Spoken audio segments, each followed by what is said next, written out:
የሐዋርያው ጳውሎስ መልእክት ወደ ቆላስይስ ሰዎች ምዕራፍ 1 በእግዚአብሔር ፍቃድ የክርስቶስ ኢየሱስ ሐዋርያ ከሆነው ከጳውሎስና ከወንድማችን ከጢሞቴዎስ በቆላስይስ ለሚኖሩ በክርስቶስ ለሆኑ ቅዱሳንና ታማኝ ወንድሞች ከእግዚአብሔር ከአባታችን ጸጋና ሰላም ለእናንተ ይሁን። ስለ እናንተ በምንጸልይበት ጊዜ የጌታችንን የኢየሱስ ክርስቶስን አባት እግዚአብሔርን ሁልጊዜ እናመሰግናለን።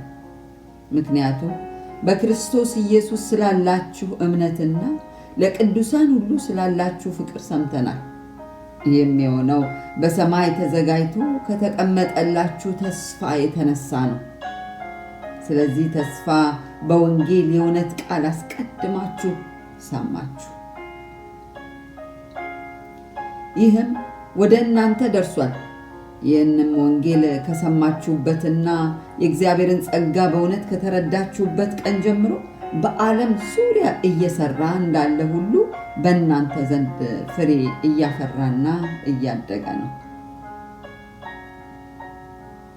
ይህንንም ስለኛ የክርስቶስ ታማኝ አገልጋይ የሆነው አብሮንም በአገልግሎት የተጠመደው ተወዳጁ ኤጳፍራ አስተማራችሁ።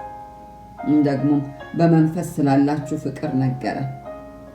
ከዚህ የተነሳ እኛ ደግሞ ይህንን ከሰማንበት ቀን ጀምሮ እግዚአብሔር የፈቃዱን ዕውቀት በመንፈሳዊ ጥበብና መረዳት ሁሉ ይሞላችሁ ዘንድ ስለ እናንተ መጸለይና መለመን አላቋረጥንም። የምንጸልየውም ለጌታ እንደሚገባ እንድትኖሩና በሁሉም ደስ እንድታሰኙት ነው። ይኸውም በመልካም ሥራ ሁሉ ፍሬ እያፈራችሁ እግዚአብሔርን በማወቅ እያደጋችሁ ታላቅ ጽናትና ትዕግስት ይኖራችሁ ዘንድ እንደ ክብሩ ጉልበት መጠን በኃይል ሁሉ እየበረታችሁ ደስ እየተሰኛችሁ በቅዱሳን ርስት በብርሃን ተካፋዮች ለመሆን ያበቃንን አብን እንድታመሰግኑ ነው። እርሱ ከጨለማ አገዛዝ ታደገን፣ ወደሚወደው ልጅ መንግሥትም አሻገረን። በእርሱም መዋጀትን በደሙ አግኝተናል። ይህም የኃጢአት ይቅርታ ነው። እርሱ የማይታየው አምላክ ምሳሌ ነው። ከፍጥረት ሁሉ በፊት በኩር ነው። ሁሉ ነገር በእርሱ ተፈጥሯል። በሰማይና በምድር ያሉ የሚታዩና የማይታዩ ዙፋናት ቢሆኑ ወይም ኃይላት፣ ገዢዎች ቢሆኑ ባለስልጣናት፣ ሁሉም ነገር በእርሱና ለእርሱ ተፈጥሯል። እርሱ ከሁሉ በፊት ነው። ሁሉም ነገር በአንድ ላይ ተያይዞ የጸናው በእርሱ ነው። እርሱ አካሉ የሆነችው የቤተ ክርስቲያን ራስ ነው። በሁሉ ነገር የበላይነት ይኖረው ዘንድ እርሱ የመጀመሪያ ከሙታን መካከል በኩር ነው። እግዚአብሔርም ሙላት ሁሉ በእርሱ ይሆን ዘንድ ወዷልና በመስቀሉ ላይ በፈሰሰው ደም ሰላምን በማድረግ በምድርም ሆነ በሰማይ ያለውን ነገር ሁሉ በእርሱ በኩል ከራሱ ጋር አስታረቀ። ከክፉ ባህሪያችሁ የተነሳ ቀድሞ ከእግዚአብሔር የተለያችሁ በሐሳባችሁም ጠላቶች ነበራችሁ። አሁን ግን ነውርና ነቀፋ የሌለባችሁ ቅዱሳን አድርጎ በእርሱ ፊት ሊያቀርባችሁ በክርስቶስ ሥጋ በሞቱ በኩል አስታረቃችሁ። ይህም የሚሆነው በእምነታችሁ ተመስርታችሁና ተደላድላችሁ በመቆም ከሰማችሁት የወንጌል ተስፋ ሳትናወጡ ጸንታችሁ ብትኖሩ ነው። እናንተ የሰማችሁትና ከሰማይ በታች ላለ ፍጥረት ሁሉ የተሰበከው ወንጌል ይኸው ነው። እኔም ጳውሎስ ለዚህ ወንጌል አገልጋይ ሆንኩ። ስለ እናንተ በተቀበልኩት መከራ አሁንም ደስ ይለኛል። ክርስቶስ ስለ አካሉ ስለ ቤተ ክርስቲያን ከተቀበለው መከራ የጎደለውን በሥጋ ያሟላለሁ።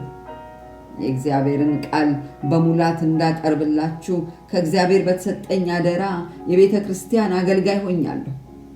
ይህም ቃል ከዘመናትና ከትውልዶች ተሰውሮ ምስጢር ሆኖ ቆይቶ ነበር። አሁን ግን ለቅዱሳን ተገልጧል። ለእነርሱም እግዚአብሔር የዚህ ምስጢር ክብር ባለጠግነት በአሕዛብ መካከል ምን ያህል እንደሆነ ለማሳወቅ መረጠ። እርሱም የክብር ተስፋ የሆነው በእናንተ ውስጥ ያለው ክርስቶስ ነው። እኛም እያንዳንዱን ሰው በክርስቶስ ፍጹም አድርገን ማቅረብ እንችል ዘንድ ሰውን ሁሉ በጥበብ ሁሉ እየመከርንና እያስተማረን እርሱን እንሰብካለን። እኔም በብርታት በውስጤ በሚሰራው በእርሱ ኃይል ሁሉ እየታገልኩ ለዚህ ዓላማ እጠራለሁ። ምዕራፍ 2 ስለ እናንተና በሎዶቅያ ስላሉት እንዲሁም በአካል አይተውኝ ስለማያውቁ ሁሉ ምን ያህል እየተጋደልኩ እንደሆነ እንድታውቁ ፈልጋለሁ።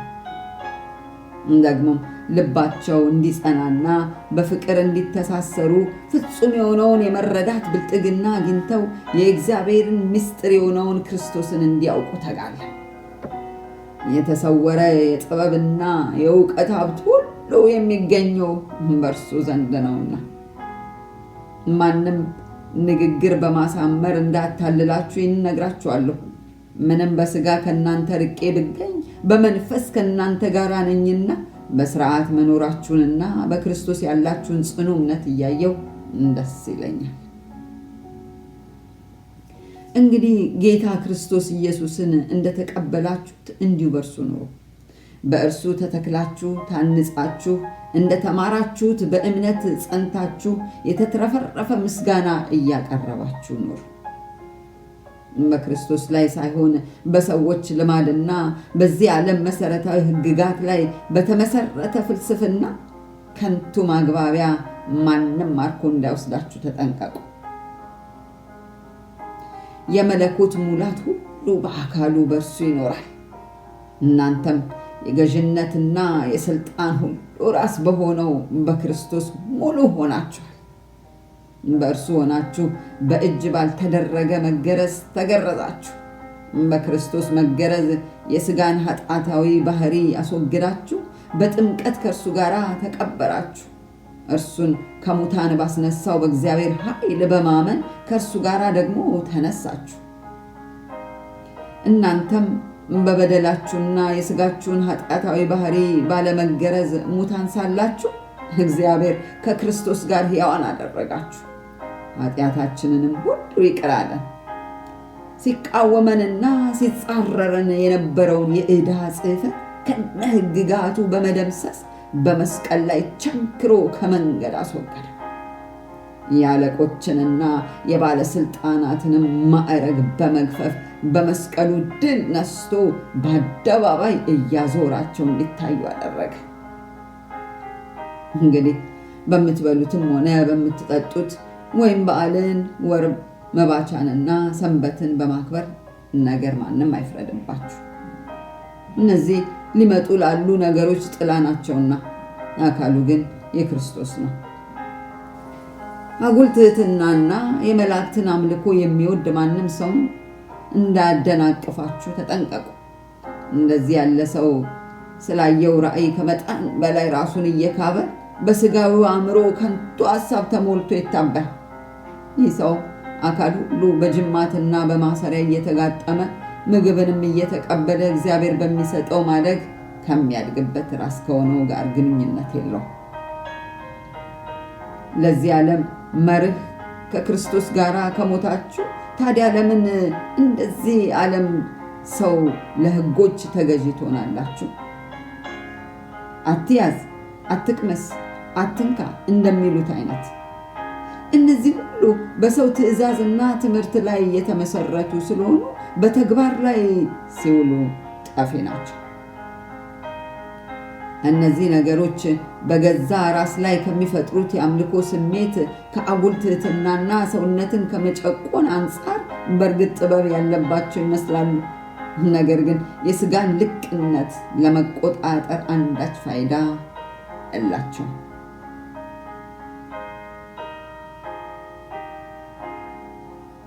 ምዕራፍ 3 እንግዲህ ከክርስቶስ ጋር ከተነሳችሁ ክርስቶስ በእግዚአብሔር ቀኝ በተቀመጠበት በላይ ያሉ ነገሮችን እሹ። ሐሳባችሁ በላይ ባለው ላይ እንጂ በምድራዊ ነገር ላይ አይሁን፣ ሞታችኋልና ሕይወታችሁ ከክርስቶስ ጋር በእግዚአብሔር ዘንድ ተሰውሯል። ሕይወታችሁ የሆነው ክርስቶስ በሚገለጥበት ጊዜ እናንተ በዚያን ጊዜ ከእርሱ ጋር በክብር ትገለጣላችሁ። ስለዚህ ምድራዊ ምኞቶቻችሁን ግደሉ። እነዚህም ዝሙት፣ እርኩሰት፣ ፍትወት፣ ክፉ ምኞትና አምልኮተ ጣዖት የሆነ መጎምጀት ናቸው። በእነዚህም ምክንያት የእግዚአብሔር ቁጣ በማይታዘዙት ላይ ይመጣል። እናንተም ቀድሞ በኖራችሁበት ሕይወት በእነዚህ ትመላለሱ ነበር። አሁን ግን ቁጣንና ንዴትን፣ ስድብን፣ ሐሜትና አሳፋሪ ንግግርን የመሳሰሉትን ሁሉ አስወግዱ። አሮጌውን ሰው ከሥራው ጋር አውልቃችሁ ስለጣላችሁ እርስ በርሳችሁ ውሸት አትነጋገሩ።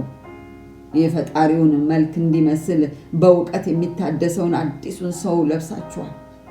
በዚያም ግሪክ ወይም ይሁዲ፣ የተገረዘ ወይም ያልተገረዘ፣ አረማዊ ወይም እስኩስቴስ፣ ባሪያ ወይም ጌታ ብሎ ልዩነት የለም። ነገር ግን ክርስቶስ ሁሉም ነው፣ በሁሉም ነው። እንግዲህ የተቀደሳችሁና የተወደዳችሁ የእግዚአብሔር ምርጦች እንደመሆናችሁ ርኅራኄን፣ ቸርነትን፣ ትሕትናን፣ ጨዋነትንና ትዕግስትን ልበሱ። እርስ በርሳችሁ ተቻቻሉ። ከእናንተ አንዱ በሌላው ላይ ቅር የተሰኘበት ነገር ቢኖር ይቅር ተባባሉ። ጌታ ይቅር እንዳላችሁ እናንተም ሌላውን ይቅር በሉ። በእነዚህ ሁሉ ላይ ሁሉንም በፍጹም አንድነት የሚያስተሳስረውን ፍቅርን ልበሱት። እንደ አንድ አካል ሆናችሁ የተጠራችሁበት የክርስቶስ ሰላም በልባችሁ ይንገስ። የምታመሰግኑ ሁኑ። የክርስቶስ ቃል በሙላት ይኖርባችሁ። እርስ በርሳችሁ በጥበብ ሁሉ ተማማሩ፣ ተመካከሩ።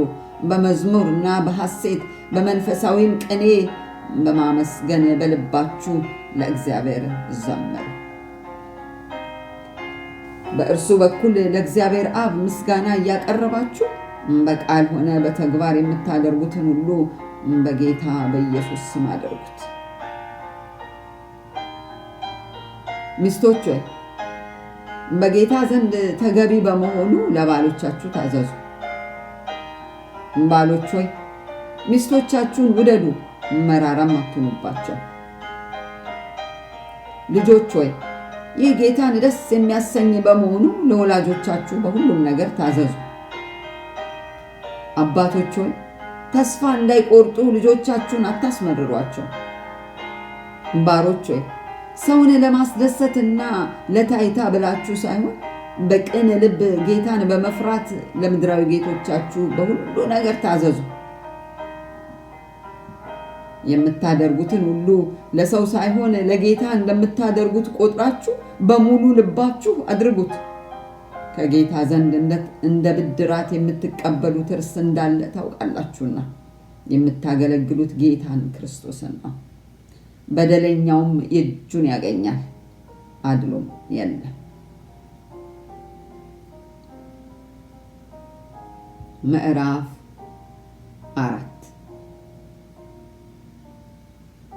ጌቶች ሆይ እናንተም በሰማይ ጌታ እንዳላችሁ ስለምታውቁ አገልጋዮቻችሁን በፍትሕና በቅንነት አስተዳድሯቸው። ከማመስገን ጋር ነቅታችሁ በትጋት ጸልዩ። እኔ እስረኛ የሆንኩለት የክርስቶስን ምስጢር ማወጅ እንድችል እግዚአብሔር የቃሉን በር እንዲከፍትልን ስለኛ ደግሞ ጸልዩ። ደግሞ መናገር እንዲገባኝ ቃሉን በግልጽ እንድናገር ጸልዩልኝ። በውጪ ካሉት ሰዎች ጋር ባላችሁ ግንኙነት በጥበብ ተመላለሱ። በተገኘው ዕድል ሁሉ ተጠቀሙ። ለእያንዳንዱ ሰው እንዴት መልስ መስጠት እንደሚገባችሁ ታውቁ ዘንድ ንግግራችሁ በጨው እንደተቀመመ ሁል ጊዜ በጸጋ የተሞላ ይሁን። ቲኪቆስ ስላለሁበት ሁኔታ በሙሉ ይነግራችኋል። እርሱ የተወደደ ወንድምና ታማኝ አገልጋይ በጌታም አብሮኝ ሎሌ ነው። ስላለንበት ሁኔታ እንድታውቁና ልባችሁንም እንዲጽናና ለዚህ ጉዳይ ወደ እናንተ ልከዋለሁ። እርሱም ከእናንተ ወገን ከሆነው ከታማኙና ከተወዳጁ ወንድማችን ከአናሲሞስ ጋር ወደ እናንተ ይመጣል። እነርሱም እዚህ ስላለው ሁኔታ ሁሉ ይነግሯቸዋል። አብሮኝ የታሰረው ርስጥሮክሶና የባርናባስ የአክስቱ ልጅ ማርቆስ ሰላምታ ያቀርቡላችኋል። ስለ ማርቆስ መመሪያ ደርሷችኋል። እንግዲህ ወደ እናንተ ሲመጣ ተቀበሉት። ኢዮስጦስ የተባለው ኢያሱም ሰላምታ ያቀርብላችኋል። ከተገረዙት መካከል ለእግዚአብሔር መንግሥት አብረውኝ የሚሰሩት እኔንም ያጽናኑኝ እነዚህ ብቻ ናቸው። እነርሱም አጽናንተውናል። ከእናንተ ወገን የሆነው የክርስቶስ ኢየሱስ አገልጋይ ኤጳፍራ ሰላምታ ያቀርብላችኋል። እርሱ ፍጹም ጠንክራችሁና ሙሉ በሙሉ ተረጋግታችሁ በእግዚአብሔር ፍቃድ ሁሉ ጸንታችሁ እንድትቆሙ ዘወትር ስለ እናንተ በጸሎት እየተጋደለ ነው። ደግሞ ስለ እናንተ እንዲሁም በሎዶቅያና በኢያራ ከተሞች ስላሉት ተግቶ እንደሚሰራ እኔ መሰክርለታለሁ። የተወደደው ሐኪም ሉቃስ እንዲሁም ዴማስ ሰላምታ ያቀርብላችኋል። በሎዶቅያ ላሉት ወንድሞች ለነምፉን በቤቷም ላለች ቤተ ክርስቲያን ሰላምታ አቅርቡልኝ። ይህች መልእክት ከተነበበላችሁ በኋላ በሎዶቅያ ላለችው ቤተ ክርስቲያን ደግሞ እንድትነበብ አድርጉ። በሎዶቅያ ያለችውንም መልእክት አንብቡ። ለአቅሪጳም በጌታ የተቀበልከውን አገልግሎት ከፍጻሜ ለማድረስ ተጠንቀቅ በሉልኝ። ይህንን ሰላምታ በገዛ እጄ የጻፍኩት እኔ ጳውሎስ ነኝ። እስራቴን አስቡ። ጸጋ ከእናንተ ጋር ይሁን። አሜን።